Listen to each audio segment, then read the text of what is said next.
Welcome to episode 26 of the Ben Briggs podcast. I am Ben Briggs. It is Saturday, 3rd of August, 2019. And I hope you're doing well, people. I am in quite a chipper mood today. I know. I'm feeling good, feeling healthy, apart from the ear situation that's still going on. But I'm getting them syringed on Tuesday. So my deafness, or partial deafness as it is at the moment, caused brutally, seems to be getting worse every time I put fucking oil in my ears, the fucking olive oil that you're meant to put in there. I don't know whether it's doing anything. Nothing seems to be coming out. It just seems to be blocking my ears up more. I think it's just filling my head full of olive oil. That's it. I daren't go near a naked flame at the minute. But apart from that, I'm all right. I'm doing all right. I hope you're doing well too out there as well. It's been a busy old week for me this week. A few gigs earlier on in the week, and then a couple of gigs later on in the week as well. And it's been a busy one today. I had to get my fucking car fixed. Get the tyres done on my car because I didn't realise driving home in the rain the other day, I went from the slow lane into the middle lane without even touching the steering wheel. And then realised the old tyres were a bit fucking bald. So they were receding somewhat, so I had to get them fucking replaced today, which was a bit of a fucker. But made a little mate down at the garage there to get the old tyres fixed. One of the old mechanics down there. Oh, mate, how you doing, son? All right? Yeah, I'm all right, mate. Behave yourself. Just fix the tyres. It was a bit over-talkative, but I know, that's the thing, isn't it? You go somewhere like that and you just want to be left alone. And somebody wants to be your little buddy. So I had that going on. I had to walk back from town, which took about 45 minutes, and then walk in again. And it was fucking roasting again today in Northampton. So, talking of roasting, I went to London the other day, and it was, I don't know why people live there. I really don't. It's fucking expensive housing. You can't fucking drive round it. Anywhere on the tube is a ball ache because you have to walk down a load of stairs and walk up a load of stairs just to get out of the tube, out of the underground. I don't know why people fucking live there. I really don't. It's a fucking miserable place to try and get about at. And I had 2 gigs in London on Thursday night. Both the gigs were really lovely, really nice. Comedy Carnival and the Backyard Club. But, Comedy Carnival's down Shaftesbury Avenue where all the fucking theatre shows are and that sort of thing. They've got a Michael Jackson theatre show down there. With all the allegations that have come out, you would have thought they'd have pulled that, wouldn't you? You know, if it's proved that he was a weird sort of pedo, which I don't know. Allegedly a paedophile, but I don't know. They've, like down Shaftesbury Avenue, they've got a Michael Jackson theatre show going on of an alleged paedophile. What next? Fred West, the musical. B&Q doing special offers for him. It's Fred West month this month, so we're 10% off if you've seen the theatre show. I don't know, but that's clearly somebody's pulling the strings behind there and still milking his corpse for all the money, aren't they? Oh, Michael Jackson. Let's have a little sip of tea here. Somebody keeps saying to me, you're drinking a lot of tea on your podcast. It's just 1 cup. 1 cup. Every podcast, that's it. So, I was down in London on Thursday. Shaftesbury Avenue gig first. That was quite nice. I was walking through a bit near Shaftesbury Avenue and I thought, there is an awful lot of Chinese people around here. An awful lot of Chinese people. And then I got to the other side and realised I was walking through Chinatown.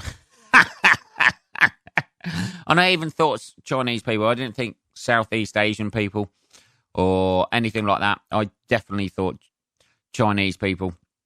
But yeah, I suppose you're going to get that in Chinatown, aren't you? But there was an awful lot. They all seemed very happy. I must admit, you can spot a tourist a fucking mile off, like either a Chinese tourist or an American tourist or something like that, or somebody like that, walking around London, because they're the only people with a smile on their fucking face. Anyone who works in London or is there because they have to be there, like i.e. me going down there for gigs or whatnot, looks miserable as fuck and just is committed to getting to their destination. That's it, as fast as possible. That's all you want. And then you're just surrounded by the meandering herd, just looking around, looking up at stuff, looking down at stuff, and just gradually just milling about, getting in your way, particularly on the tube. When you get on the tube, here I am. I'm like a fucking London act doing jokes about the tube. Talking about the tube. Nobody gives a fuck, my friend. I know. But it's you can spot them a mile off, particularly when they get to the tube, the little gates where you have to get your little card out and put it, and the gates open like you're in a fucking cattle car or something like that, just and open so you can get through it. That inevitably you want to be stuck behind somebody who's a banker. That's when you want a banker with you at that point, because they're the ones who fucking get through there. They're ready. They've got the card ready. They're not searching through their bag for their card to get through the fucking gate and holding everybody up. But yeah, that gig was quite nice. It was fucking hot though, the first gig down, because it was downstairs in a cellar in a place called Barumba, I think. Is it? Yeah, something like that. But it was fucking down in a cellar, low ceilings. It was fucking rammed in there as well. And it was just, it was roasting hot. And then I come out of there, and then I had to get back on the tube, which was fucking roasting hot, and get across to Bethnal Green, Bethnal Green, down there for the Backyard Club. That was nice. And I got there just in time, and I had about 5 minutes before I got on stage, and that was fucking nice as well. It was nice to do a little bit of mixed stuff, a little bit of old stuff, a little bit of new. Something old, something new, nothing borrowed, and something blue. Yeah, it was like a fucking wedding without the borrowing bit. But that was nice. And then I've had tonight off. And it's Saturday now. It's about 5 to 10. So I've been fucking around all day. I had to walk back down and collect my car, and I was sweating my nuts off as I was walking down there. I never walk into town usually. I thought, it'll take me about 20, 25 minutes. It was like 45 minutes to walk down to get my car again, which was a bit of a fucker. Yeah, that was that. So the trip to London, though, fuck me, man. There's people fucking in London who wouldn't exist anywhere else. They just wouldn't exist anywhere else. They couldn't. There would be a pariah. They would be ostracized from society if they lived anywhere else. I was on the tube and somebody was fucking juggling on the tube. I'm just juggling on the tube, just getting in my 10,000 hours so I can go pro. That's what they say, innit? If you want to do anything, you got to put in your 10,000 hours. But yeah, but the worst thing about that situation, the guy who was juggling on the tube, he was just standing there looking all smug. I just wanted to slap the balls out of his face. But the worst thing about that, nobody was, I was looking around at people and they were just like, yeah, there's another guy juggling on the tube. This happens all the time. Some eccentric, hey man, I'm a juggler. I just got to juggle. Hey, do you know Gareth? Yeah, is he the juggler guy? Yeah, he's the juggler guy. Fucking Jesus, man. Just walking everywhere, juggling, walking on and off the tube, and just couldn't. I don't know if he was going for a world record or what, but he just couldn't seem. Or maybe he just didn't have any pockets to put the balls in, and he just wanted to keep them up in the air. I don't know, but he looked a fucking idiot.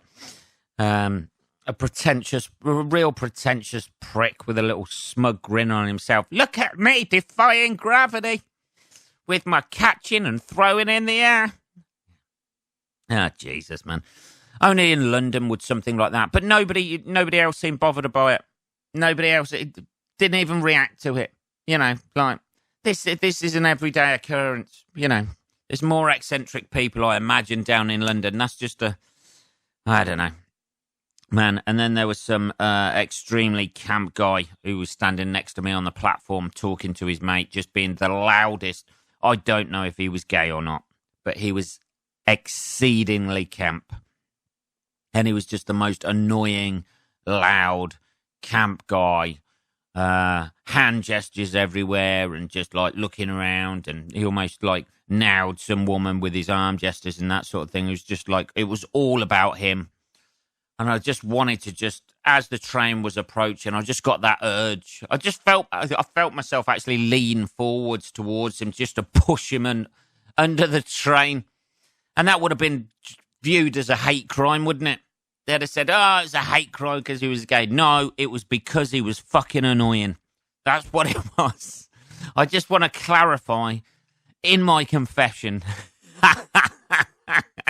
It was not a gay hate crime. It was actually because he was annoying. Just to make that perfectly clear. I don't know, man. It's a fucking ball ache getting to London. Because I drive down to London. I drive down from Northampton to London. I park up at Kilburn. And then I get the tube in from Kilburn. So usually when you go to a gig, you can just fucking park up outside, walk into the venue, walk out the venue after you're done and go. But when you go to London, I have to park at Kilburn, get the tube in, inevitably change on the tube, change at stations and get on a different line a couple of times at least, because I go in on the Jubilee line and there's pretty much fuck all around there. So I have to change at Bond Street and then get the Central line, I think it is. I don't know. People ask me all this stuff like that. Do you know whether... I don't know, mate. I have it printed on my phone. I take a screenshot from the Transport for London fucking website and I walk around a little surreptitiously, just like having a little look every now and again, so I don't look like I've got a sign, fucking mug me, I'm a tourist on my head. I don't live round here, fucking stab me and nick all my possessions. So I just have a little look, a little sneaky little look every now and again, just to make sure I'm going in the right direction. But it's how people can do that every day. How people can, like, I know people who live in Northampton and commute to London. So they'll get a train in down to London and then get on the tube and then come back. And they get back about 8, 9 o'clock at night or something like that. And then ready to start, have some dinner and then ready to start again the next day. How people live in big cities, I don't know, man. I think I'm a country boy at heart. Definitely. I like my green fields. I like my little stone cottages. You know, the old red Northampton stone cottages, thatch roof. Love a bit of that shit. Love that shit. London's just too fucking everywhere I know everybody complains London, like everywhere you go there's loads of people, but it's rammed everywhere, absolutely everywhere. As I was walking through Chinatown, that I obviously later found out was Chinatown, there was one place and they had just had people queuing out the door for fucking noodles or something, I don't know, but there was fucking hundreds of people just queuing up like to get in this place, and everywhere you go, you know, the pavements are like 4 people deep. It's just, oh man. And there seems to be no air whatsoever down there at all. There's no breeze, no air, nothing like that. It's just like a fucking I imagine what the rest of the world will be like after global warming. That's London. Like just the consistency of the air. Just half of it is going to be like petrol fumes and the rest is just heat. There's something for us all to look forward to. London is what the rest of the world is going to be. The rest of the world that's not underwater, that is. I imagine, anyway. Anyway, the gigs went well. The gigs went nice. And the everything... and it was nice, and then they closed the M1 on the way back. That was the fucking other things, so I didn't get back until about 1 o'clock in the morning. But the main thing was the gigs went well. I didn't get stabbed while I was down there, and I made it back to parochial Northampton, slightly healthy, with some possible lung disease that I've picked up in London as well. But anyway, Ben, that's enough about you. Let's talk about some stuff that's been going on this week. Other than that, there was one story. Fucking hell, man! I've been reading through some of the stories and that sort of thing of the news. It's been a busy week this week. You got the girl who fucking jumped out of a plane. Oh, fuck me. Apparently she was on anti-malaria drugs or something like that, and she was in... No, it wasn't a jumbo jet thing, because she wouldn't have gone out of that plane on her own if she'd have opened the door. But, I think she was a 19-year-old student or something like that. Let's see if we can get it up. Let's have a look. Here we go. I had to pause it then for a minute. It was taking me ages. Cambridge student jumped from plane into remote savannah filled with wild animals. I imagine they ain't going to find a body, if that's the case. University of Cambridge student Alana Cutler, 19, plunged 3,700 feet and her body has not been found. Yeah, there we go. Look, despite searches by villagers in an area populated by carnivorous fossas. I don't know what they are. A student who plunged to her death from a plane in Madagascar believed to have landed in a remote savannah with wild animals. I've read that already. Alana Cutland unbuckled a seatbelt and opened a door shortly after takeoff and then jumped out of the Cessna light aircraft despite the pilot and the second passenger's desperate efforts to stop her. They couldn't have been that desperate, surely. The 19-year-old who had been researching crabs as part of a natural science degree plunged 3,000 and her body has not been found. Fucking hell, man. She just took a dive.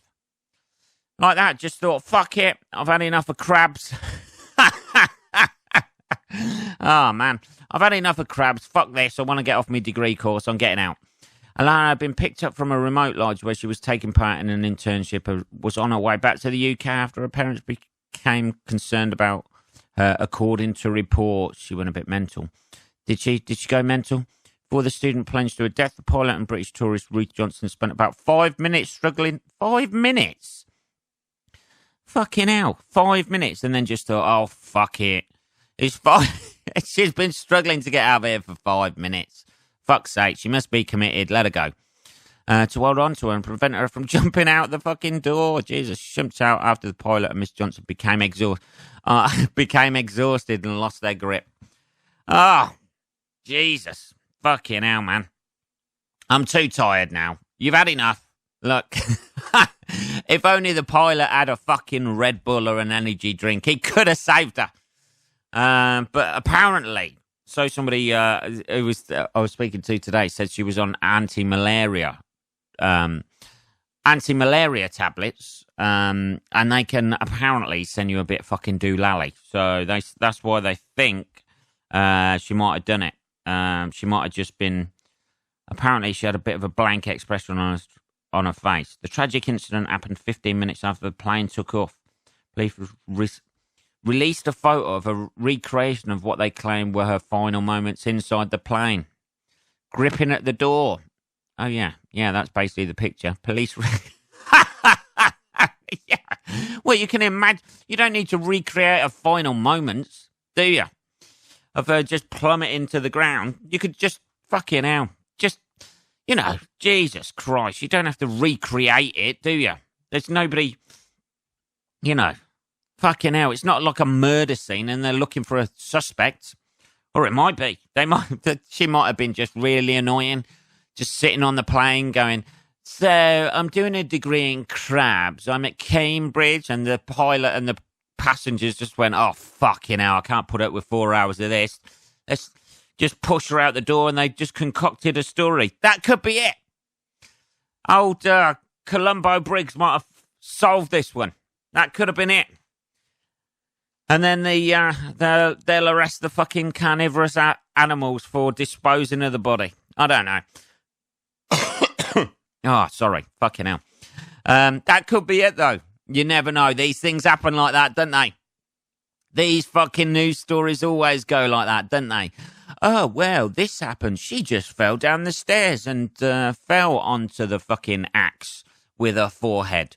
And then it comes out. It always something like this, where it's always a big story in the fucking news, and it's like a weird thing. Well, she just jumped out of the plane. Yeah, that old chestnut, me old booty. Yeah, of course she did.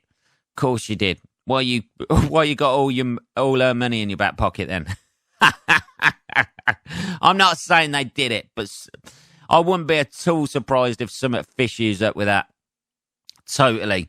And they just went, well, she was taking malaria drugs and just jumped out of the plane. We were struggling with her for 5 minutes is a long time to struggle with somebody. You know, if she's trying to jump out the plane, you'd just sit on her, wouldn't you? You know, 5 minutes. There's two people. One of them's the pilot, so he's got one eye on the horizon, making sure it's. But the other passenger or whatever, you'd just sit on them, wouldn't you? For 5 minutes struggling at a door. It sounds a long time. I don't know, man. I don't know. Something fishy about that. Something fishy about that. I've only just decided while I've been talking about it. I was convinced it was her at the start of talking about this. But now the more I think about it, it just thinks, nah, I don't know, man. I don't know. Something fishy about that for sure. Anyway, that's what happened. Students are taking nosedives out of planes. That's what they're doing now.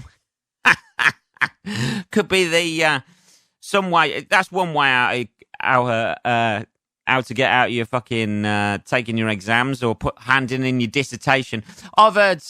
I made up some excuses for not handing in homeworks and dissertations and things like that, but that is a fucking beauty. The cynical side of me. I can't. I'm sorry, my essay is late, but I was plunging 3,700 feet down and kind of missed the deadline. I don't know, but there's something fishy about that. You mark my words, something will probably come up in the news in a couple of weeks' time, and it's the fucking pilot who killed her, and there was nobody else on there. I don't know. I'm just throwing it out there. We may never mention this again. What else we got? Let's have a little look.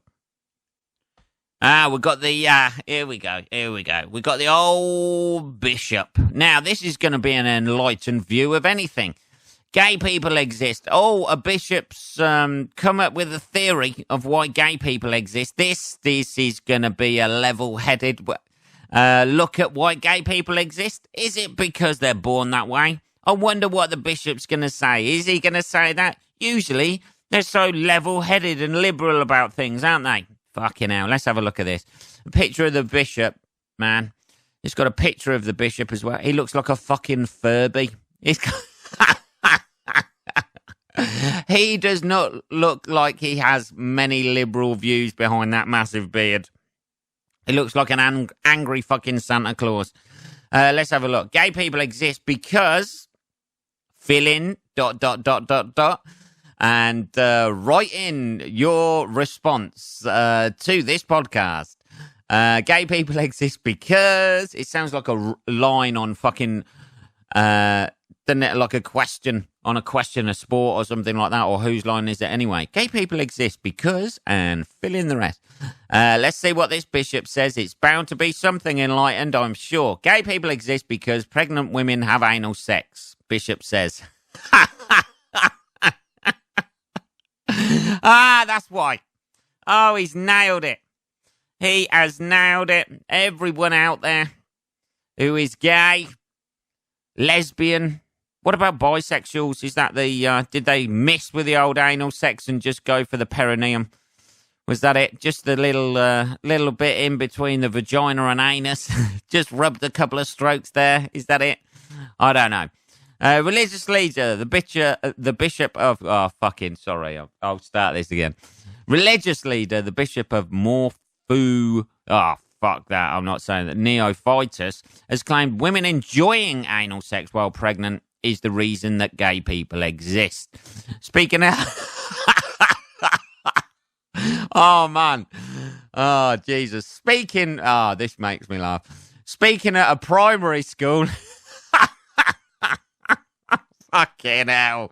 What a place to come out with that fucking statement at a primary school. In Cyprus, he claimed that the enjoyment the mother experiences transfers to the fetus, making the child gay. He told little kids that. Not at an upper school, not at a senior school, at a primary school. That's it. Oh, Jesus. In a video translated by metro.co.uk translators, he said, it happens during the parents' intercourse or pregnancy. It follows an abnormal sexual act between the parents. To be more clear, anal sex. Oh, man, I'd love to see the kids' faces when he was saying that. To be more clear... Oh, yeah, can you be more clear with us 5-6-year-olds? Yes, anal sex. I'd just like to have that on a loop. Fucking hell, the church has some fucked up people in it, doesn't it, eh? Doesn't it? He was probably there fucking grooming the kids anyway. That's probably it. He's just pointing them out to his little minions going, I'll have that one over there. See if you can get that one on his own. The meetings are open to anyone and the audience ranges from children to elders. Oh, I see. Right, yeah. So children are there, yeah. Nice. Many studies have been carried out to find out why people are gay, and no definitive answer has ever been given. Who gives a fuck why they're gay? Oh, Jesus, man. I sound like a liberal lefty fucking... Hey, man, who gives a shit if gay people are gay? No one gives a shit. Obviously, this bishop's trying to nail it down. That's it. Just to... no anal sex there, as practiced by a bishop. If you want a gay child, if you don't want a gay child, stay off the old anal sex during pregnancy as it gets transferred over to the child. Fucking hell, man. Let's have a look. Fucking hell. Let's have a look. Saint Porphyrius. Oh, right, yeah. Saint Porphyrius is a relatively newly declared saint who died in the 90s, who told gay people they should remain single and pray the gay away for the rest of their life. Oh, fucking hell, man. That's what this guy believes in. Pray the gay away. Now, that is a hell of a statement. That at least it rhymes. Pray the gay away. Let's do this together. Let's join hands. Hey! Can you imagine that group? That self-help group. Pray the gay away. Okay, let's all join hands together. Okay, just hands, people. No, people. Take your hands off each other. Just losing control. Oh, fucking hell, man. They have some fucked up ideas, the old bishops, didn't they? Everybody in religion has fucked up ideas, wants to nail down. You know, they've all got their own little spin on why everything is the way it is. And they're not just like, hey, man, you know, people are like this because, you know, you'd have thought if God created man and they believe like God created man and stuff like that, then, you know, maybe he made like a little bit of gay in all of us, maybe. And, you know, I don't know. Maybe he made us like that and then, you know. I don't know, man. It's weird, isn't it? It's weird. You know, you'd have thought like because, you know, if God creates man and man's a little bit, you know, and there's gay guys and stuff like that, maybe God wanted it that way. That's the point I'm trying to make. That's where I was going with that. Not there's a little bit of gay in all of us. I don't know. There might be. I don't know, man. I had a pink shirt and stuff like that once, you know. But, you know, maybe he wants us like that. Maybe God wants us like that. But they never see it like that, do they? They never see it like that. It's always, there's got to be a reason. And now it's pregnant women craving anal sex. Fucking hell, man. Jesus. Anyway, they're the two hot issues this week. Students jumping out of airplanes.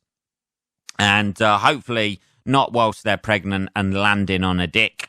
Because if their child survived, then it would, no doubt, according to that bishop, be a homosexual. I don't know, man. Anyway, what time are we on? 29 minutes, man. 29 minutes. We're almost done, and I've chatted some bullshit tonight. It is about 20 past 10 now, man. Thanks for tuning in and listening. This podcast happens every Tuesday and Saturday without fail, unless I decide to jump out of a plane or become pregnant, I imagine, with a gay child. Tuesdays and Saturdays.